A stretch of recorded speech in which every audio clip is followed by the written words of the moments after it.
Asian author book recommendations for Lunar New Year.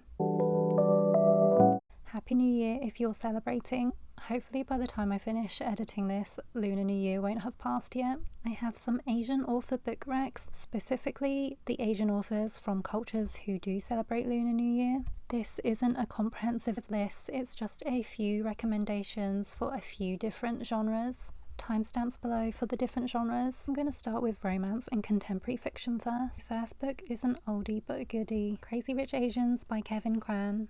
As I'm holding this book up now, I think I've realised that I've never actually read this book before. I bought it after watching the film, and then I think I just skipped straight to books 2 and 3. So actually I can't tell you how close the film is to the book. It's actually one of my favourite films of all time, mostly because I was delighted to see a rom-com that was English speaking where people looked like me. You follow Rachel Chu, who is played by Constance Wu in the film. She is an Asian-born American and a professor who is dating someone called Nick.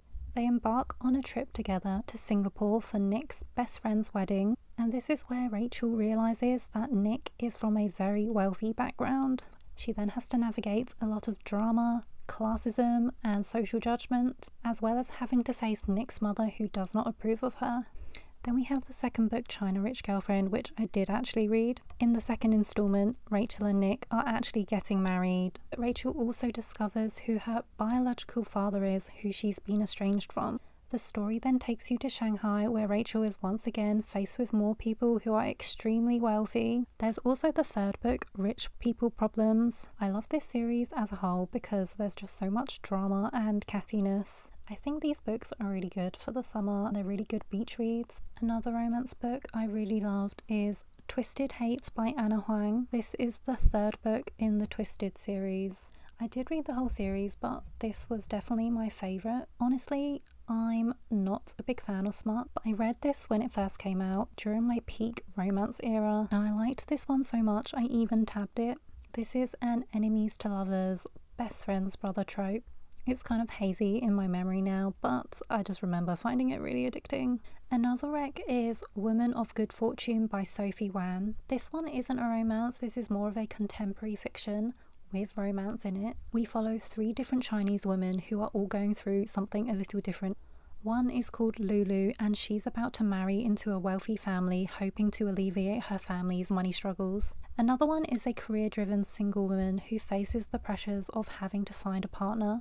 And then the other woman is married, but she's really miserable with her life and partner. These 3 women are friends, and since Lulu is marrying into a wealthy family, these 3 women start to plan a heist to steal the cash gifts from Lulu's wedding. They're hoping that once they steal this money, they'll have financial freedom and independence. This book has topics of beauty standards, class and wealth, societal pressures, marriage and womanhood. I liked that this book's subject matters were balanced out with the heist, which was more humorous. This book definitely deserves more love. And now for some fantasy recommendations. A Song to Drown Rivers by Liang. This is a Chinese historical fiction inspired by the story of Shi, who is known as one of the 4 beauties of ancient China. I'm not that familiar with the real story, so I don't know how close this book is related, but we follow Shi, who is this beautiful young girl, and she's been recruited by a military advisor called Fan Li to become a spy for an enemy kingdom. She has to seduce the emperor and make him fall in love with her. One of my favourite books of all time. I love this book so much. The writing is beautiful. It was high stakes. This is a tragic, forbidden love story with so much yearning. The ending broke me. Not that they're really the same, but I would say for fans of The Song of Achilles. I think this has also been mistakenly marketed as a fantasy, but there is a tiny bit of a fantasy element at the very end. And a recent one I just finished reading is The Poet Empress by Shen. This one's an ancient Chinese historical / fantasy. You have the female main character Wei Yin, who is from a family of rice farmers. She lives in poverty and her family and village are basically starving from famine. She then gets a chance to become a concubine to the cruel Prince Terran, so she moves into the palace and leaves her life behind. And in this fantasy world we have poetry magic, where magic is basically harnessed through writing poetry. Women are forbidden from learning how to read and write, but of course our main character Wei Yin is intent on learning this. This book was also very high stakes, but more of a character driven fantasy. Then we have The Daughter of the Moon Goddess by Su Lin Tan. Honestly, I bought this because of the book cover, and I think this is probably my favourite book cover of all time. It's so pretty, but oh my gosh, this is so heavy, I can't hold this up the whole time. This story is centred around the daughter of the moon goddess. She lives a very isolated life with her mother on the moon, but then she ends up having to flee her lonely, isolated life, and then she goes out into the world of the celestial kingdom, where she has to keep her identity a secret. She also has to save her mother from the imprisonment of the emperor. There was a lot of adventure in this one, as well as romance. My next one is a little different. It's more of a fantasy / magical realism. The Dallergut Dream Department Store by Miye. Here we have the concept that when animals and people dream, they go into this dream world where they can visit the Dallergut Dream Department Store. Here you can buy and exchange your dreams, and you follow the staff that work here. This isn't really plot driven, it's basically a really cozy, feel-good story. Read this for the vibes. My next category is historical fiction / literary fiction.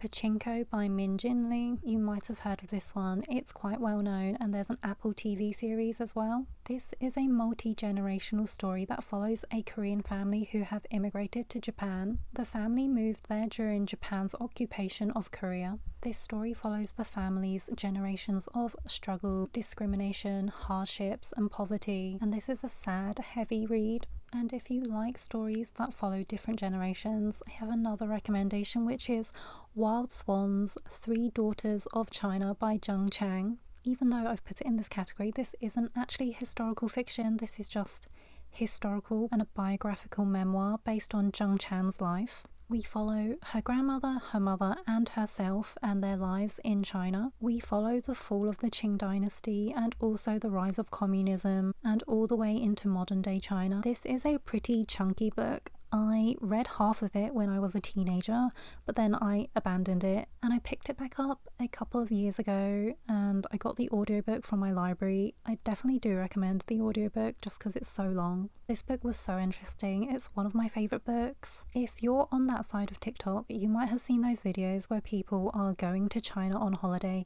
and it's basically like so futuristic and high tech.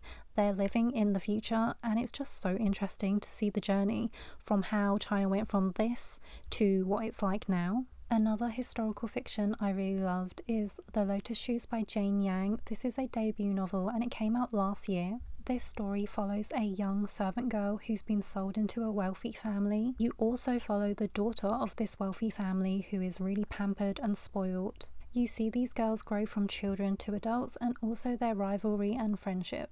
I really love the stories where you follow multiple generations of a family or people growing through multiple stages of their lives. I then have a litfic recommendation, which is On Earth We're Briefly Gorgeous by Vuong.